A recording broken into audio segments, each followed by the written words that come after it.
Hey guys, what is up, man? You know what I'm about to do here, man? So we have a question, so let's solve this question, man. So what was the time? So this is financial mathematics. So a lot of people, I know I get question. People say, man, listen, how do I know how to apply compound formula, or how to apply future formula, or how to apply present formula? So excuse me. So let's read the question first, and then I'll explain to you when and how and why you have to use present formula or compound formula, simple interest formula. For example, Motloi inherited this amount of money, South African rand. He invests. Motloi inherited the rand of 800,000. Inherited 800,000 and invests all his inheritance. Okay, so he inherited money, and that's all his inheritance. He invested in a fund which an interest rate of 14 per annum, compounded monthly. Was compounded what? Monthly. So we know what is compounded monthly means. So we're going to use what? N equals 4. At the end of each month, he withdraw the money. So this is a trick I'm going to give to you guys, man. For the most part, like I said, for the most part, whenever they say, let's say you inherit money, or you have a money, and then you want to go, or you went and invest your money.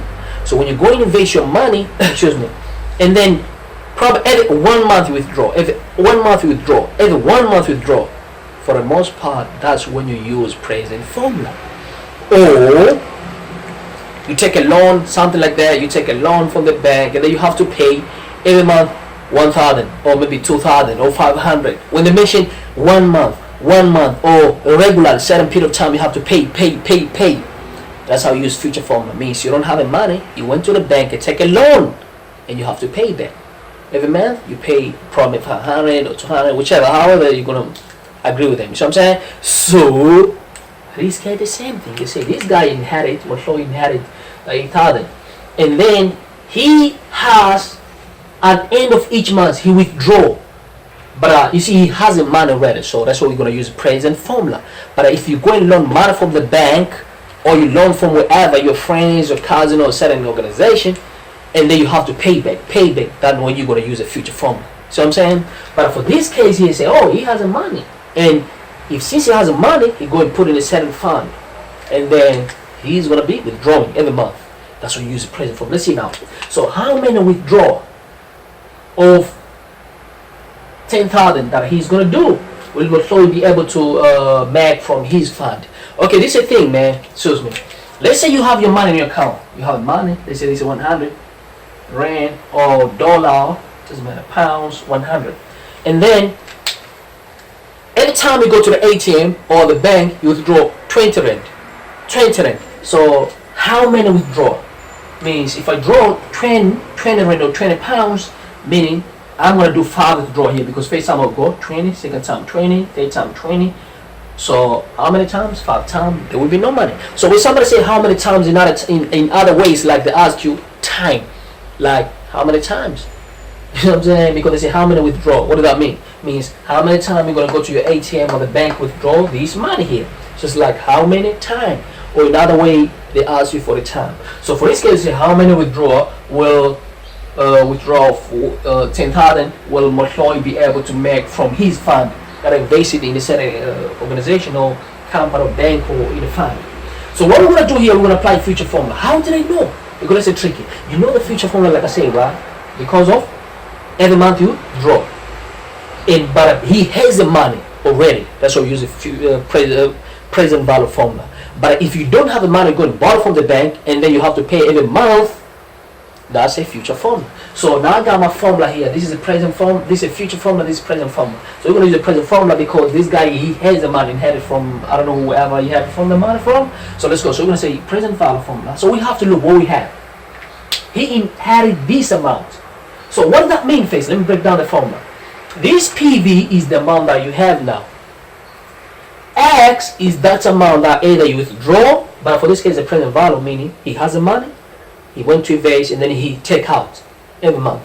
So the amount that you take out every month, that's his X. And it's always constant. Like you see, he do how many withdraw 10,000, meaning that's the X. Like that's the amount you withdraw, like every month 1,000. And that's all they say. At the end of each month. Okay, so this X is like that's the amount of withdraw. Okay, let's go and break it down, man. So we're gonna say, okay, so what we have the present value, meaning the money that he has, which is 8,000. 1, 2, 3, 4, 5. 1,000, okay? Do you have X? Yes, 1,000, excuse me. 1,000 means the amount that he's going to withdraw regular. And then, now we continue with the formula. Present value formula. So we say one, make sure you write the formula before you start to solve the equation. Right? This is a present value, like I said, right? For this case, don't write the image. Come on, let me do this. Excuse me. So we know we're going to use present formula. So this is solution or answer. Solution. So I'm going to say PD equal to X 1 minus 1 plus I, and then negative N over I bracket. So here we go. So what we have now, excuse me, PD, present value, we have, means he has a money right now, which is 8,000. 1, 3, excuse me, it's not 8,000. Yeah, 800,000. 1, 2, 3, equal to X is 1, 10,000. 10,000, yes, it's called yes. 1 we don't have, 1 plus interest rate, we have interest rate per annum compounded monthly. So this is very important here, right? We got different compound. So if somebody say compounded monthly, means you take your interest rate and then you divide by how many months in 1 year? For 12, excuse me, 12. So you see your interest rate, what is the interest rate? Interest rate is 14. So 14% divided by 12. This is the same as say 0.14 divided by 12. So this is going to be a what? Interest rate, which is compounding monthly. If they say quarter means you take this on interest rate divided by 4. If they say because why? There is a 4 quarter in 1 year. Now you go. If they say just compounded daily, you're going to say, okay, interest rate divided by 365 because there is 365 in 1 year. There is 365 days in 1 year. So say 14% over 365. But that's not part of the equation. If they say it's just compounded half annual, means it's okay. How many half annual 1 year? There are 2. So it's okay. Your interest rate divided by 2. But that's not part of the equation. Our equation is the ball. It's just compounded monthly. So divided by 12 and this divided by 12. So this is going to be our interest rate. Now we're going to plug in here. Okay, so it's going to be 0.14 divided by 12 and then minus n. But we know, if you look at my video before, whatever you're going to divide in interest rate here, excuse me, whatever you're going to divide here in the interest rate, make sure you multiply also in time. Whatever you put here, you must put there. So what did you divide by 12 here? So also you must take, excuse me, n. What is the n? How long? How many withdraw? Oh, that's what we're looking for. We don't have a time. We don't have what? Time. So it's okay. So my time is going to be what? N. You get that? My time is going to be what? It's going to be n. Excuse me. My time is going to be what? It's going to be n. I don't have. That's what I'm looking for. Time n. And then, because I don't have it, right? So you should put your bracket. And they say what? You have a question finished. So now you say you over. Interest rates again. Interest rates is 0.14. 0.14 divided by 12. Okay, so I'm going to raise these up because I don't need these. Okay, so let's now solve, man. So what we want to get, we want to make what n the subject. So make n the subject, excuse me. So making n the subject, excuse me, make n the subject. So making n the subject is easy. So what we're going to do here is, okay, so let's make n the subject, man. I can divide by 1,000. You know why? Look, for some people sometimes I want to say, okay, look. If you have, let me check, look here, there's a multiplication. So it's like, this is one group times another group over number. So for the most part, since there's a bracket, because there's nothing you can do here. Why? Because the power has a unknown. It's like something like this, and then you have a 4 over 6 equal to 7. So what you do, I can multiply here, and then divide by 5. So the first step, multiply here, and then, or you can divide by 5, and then you multiply by 6. Or multiply by 6 and divide by 5. So we're going to say, okay, so it's easy, man. So I'm going to say this, multiply by this number here. I'm going to say, well, 8,000, excuse me. So my 800,000, 1, 2, 3, 4, 5, times 0.14 over 12. And then we divide by this one here, 10,000. So we divide by 10,000 here. And 10,000 here, 1, 2, 3, 4, 4. So maybe this 10,000 is going to come down to 3, 4. See? And then equal to 1 minus I, means this one we left it because this one is not here anymore, excuse me. Means it's going to go because we multiply here, which comes here, and then divide by, so this stuff going to go, it's not going to be there. So it's going to be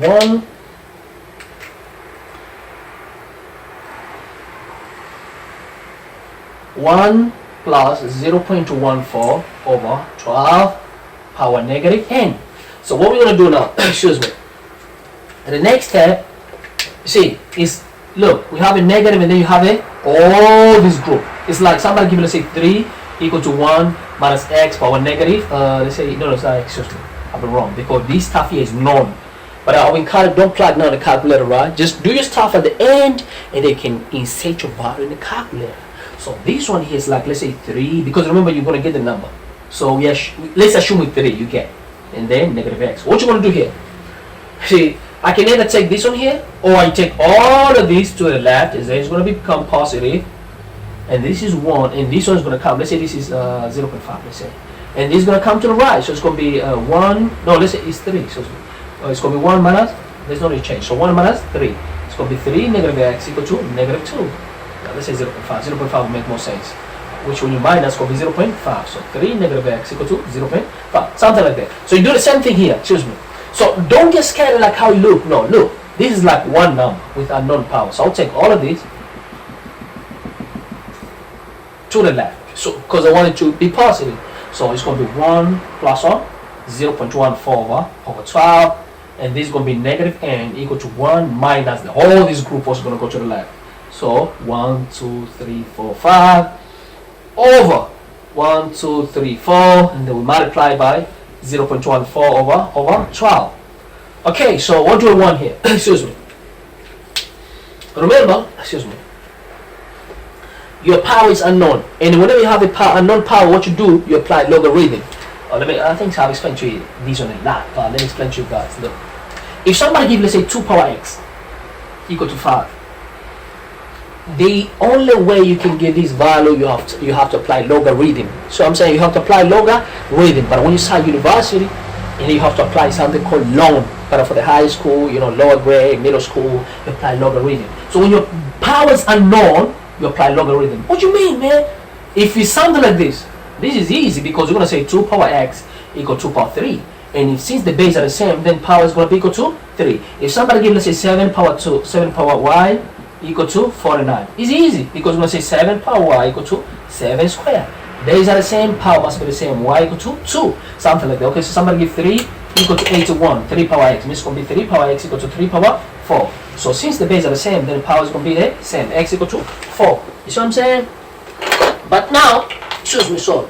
But now, this is walk in the park. So they're not going to give like this. So somebody give like this. See, the challenge is, well, so like I say, another example, if somebody give, for example, 2 power x equal to 7. So 2 power x equals 7, meaning, excuse me, when these bases are not the same, you see, like, you can't split like how we did before. So I'm going to say, okay, so that's when you apply logarithm. So apply log on the left, because this number can break into 2 power 3 or 2 power 4. So you see, but if you choose, like how I said before, it's easy, but this is another number. So I'm going to apply log throughout. When you're in this situation, apply log on it, right. Then what happened? Take this power back. It's going to be x log of 2 equal to log of 7. So what you want the value of x. You want the value of x, and I don't want log 2. So divide log 2 throughout. Log 2 divided by log 2. Okay. And then what happened? These and this cancel because they're the same. And then we left with x equal to log of 7 over log of 2. Or in other way, you can say this equal to log of 7, and then you can put this as a base. You see what I'm saying? So that's how you do. When this number, you cannot break it, you apply log throughout. So same here, excuse me. I'm going to raise here, excuse me. So I'm going to raise. So trying to raise here. So what we're going to do, on the right here, I could have plugged in the calculator, but I encourage most of the time, don't plug your calculation midway. When you almost finish, or when you finish, then you can plug in the calculator. So what I'm going to do here, excuse me, I'm going to apply this in the I'm going to apply logarithm throughout. Why? Because this number, if I plug in the calculator, maybe, I'm just saying, for example, because when you plug in the calculator, it's going to give 0.7. I'm just saying, power n, and when you plug all these, it's going to give you 6.4. So you see, say 0.7, let's say 0.07 power n, and then 6.4, which you have to apply the same tactics where you have to apply log throughout. Why? Because this base are not the same. So for now, excuse me, you assume like, oh, this is going to give me a certain number, and this is going to give me a certain number. So what I'm going to do, I'm going to apply log throughout. Apply log here, it's going to be log of all this stuff. So assume this is it. Whenever you have a bracket, assume it's a one number, because when you plug in the calculator, it's going to give you one number.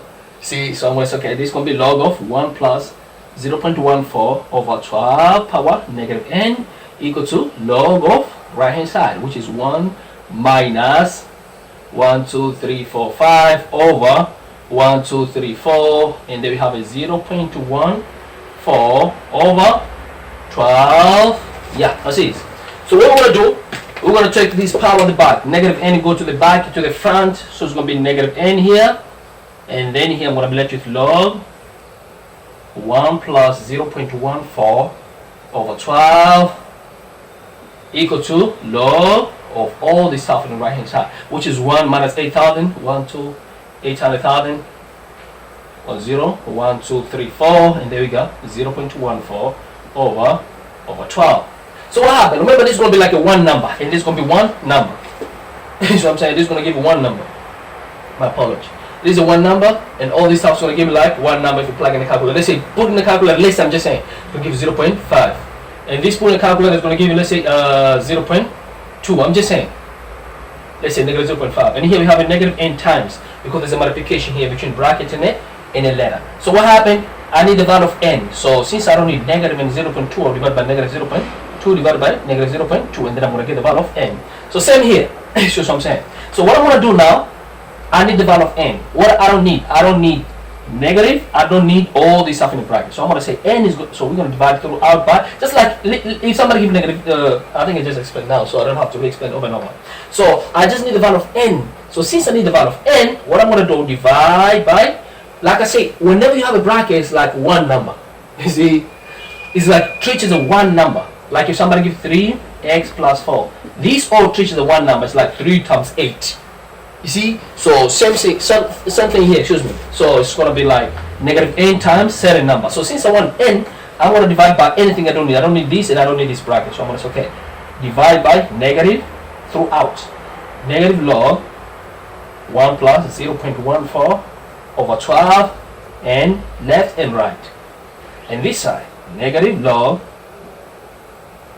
1 plus 0.14 over 12. So now this and this cancel, so left with negative, you'll be left with only n, because you divide by negative, negative, so it's going to be left with only n. So n equal to these two, which is log 1 minus 8,000, 800,000, 0.14 over 12, and this is 1, 2, 3, 4. Alright, so that's easy, man. Divide by this stuff. Negative log 1 plus 0.14 over 12. So when you plug in the calculator, you're going to get n equal things 233, 233, 4, 6, 6, 999, 1, 2, 3, 4, etc., etc., 6, 2, which when you approximate equal to 233, because this number here cannot change. And remember, this n is the time. You see, so how long is going to be 233? 233. See, so how many withdrawal this guy is going to take? How many withdrawals is going to take him? 233 withdrawal for him to do. Why? Another thing, because remember, he's going to go withdraw every month, monthly, like every month. So means 233 withdrawal that Motloi has to do to get the money. See what I'm saying? Let's see. So let's go for the next one. So yeah, that's the time that he's going to take for him to withdraw his money. So, and another thing is quickly, excuse me. Remember, it's going to be each month that this guy is going to withdraw. He's going to withdraw each month. So in other words, this is going to be number of month. The number of month that Motloi is going to do to get his to withdraw the money is going to be 233 months. You see, or 233 withdrawals, because here they say he withdraw 10,000 from his fund, and each month means number of months that he's going to withdraw is going to be 233, or number of withdrawal that he's going to do. So I'm saying, thank you for your time and I appreciate. So let's go for the next question here. So. Alright, so let's go for the two. So they say exactly after 4 years after initial investment. So remember, before he inherited this amount of money. So when he inherited, he started to invest.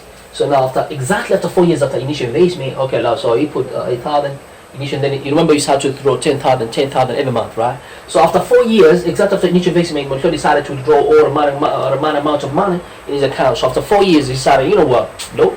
let me take out the money. So he decided to take the money from his account and use it as a deposit toward the house. So they say, you know what? So let me draw all this amount of money and deposit toward the house. But remember, it's not going to be exactly 8,000 because Motloi, excuse me, when he put that money in the account, every month he was withdrawing 10,000. 10,000 for how long? For 4 years. For 4 years. You see what I'm saying? And this bank was charging interest rate of 14% compounded what? Monthly. So now, excuse me. So first of all, let's find how much this Motloi how much is going to have after 4 years. Because remember, it can be 800,000 exactly. So let's see if it's using normal compound interest, like how much Motloi is going to have after 4 years. You see, like in total, or how much it should have after 4 years. Like in total, let's say he didn't touch his money. Like let's say he didn't touch his money, let's assume. How much is going to have after 4 years? Okay, let's say he's going to have, I'm just saying, let's say he's going to have 16,000, I'm just saying for example. If he didn't touch, let's say he did not withdraw. And then after that, we have to find the future value. Like when he was withdrawing every month, let's say 10,000, 10,000, 10,000, 10,000 for the period of 4 years. And then we're going to get certain amounts. And now take total, which we assume he did not touch the money, minus the future value. I mean the money that he was withdrawing. Okay, I'll say it again one more time. Excuse me. So let's say exactly 4 years he decided to withdraw all the money amount of money in his account. Means he decided to check out the money and used to deposit toward the house. He changed his mind. So first of all, let's find out. There's two ways we can do. Okay, another way we'll say, let's see how much he was withdrawing for those 4 years time. So we're gonna have to find the future value that when he was taking out the money, because we have to use the future value. We want to know the amount that he was withdrawing total from in total, like total. Since when it started now to 4 years time, and then we're gonna get that amount.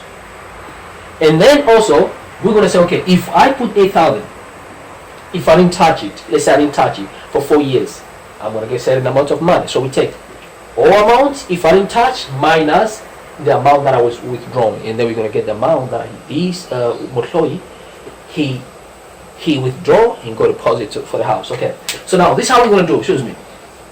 So I'm gonna say, okay, easy man. So let's see if it's how much he would have if he was not taking out any money, if he was not withdrawing any money. So let's see. Okay, so how we're gonna use? We're gonna use double compound interest. So we're gonna say amount. So the amount. So this is a formula I'm gonna use quickly. Okay, so I'm gonna say amount that we need equal to normal compound.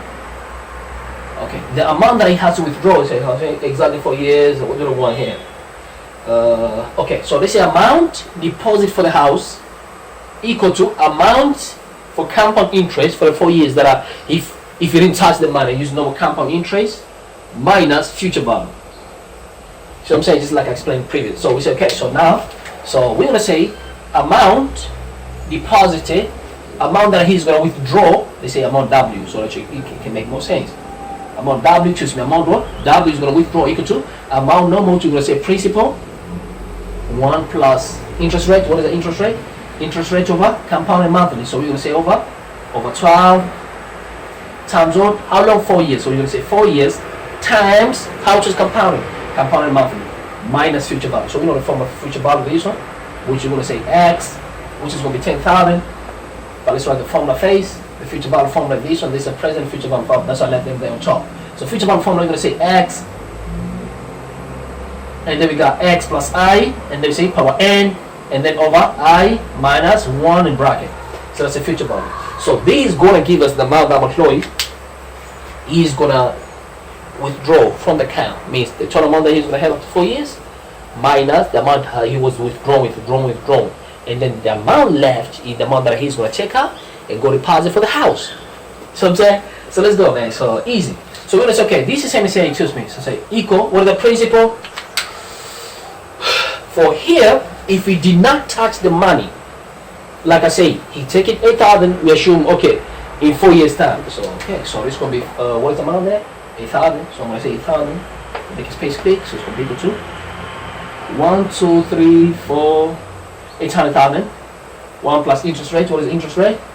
14,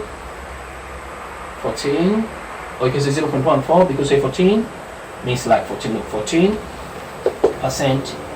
14%, which is equal to 0.14, but how is it compounded? It was compounded monthly.